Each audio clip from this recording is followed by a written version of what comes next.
खरं तर बतावणीच्या माध्यमातून खूप सुंदर असा संदेश या दोन अभिनेत्यांनी अर्थात त्या बतावणीकारांनी इथे पोहोचवला. एकदा जोरदार टाळ्या त्यांच्यासाठी झाल्या पाहिजे, जोरदार.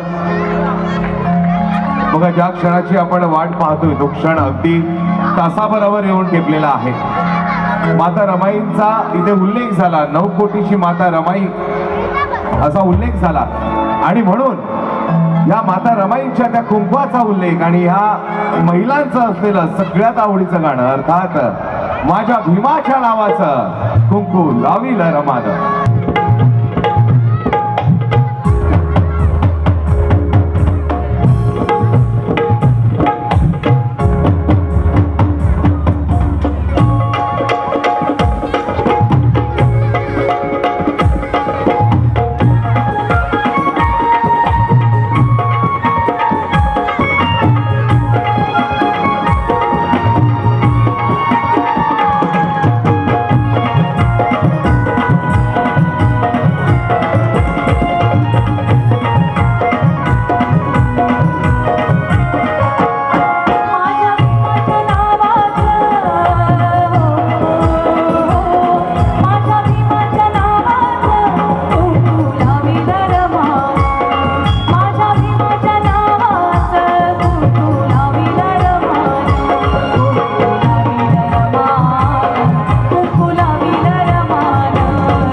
क्या बात है, क्या बात है. एकदा महिला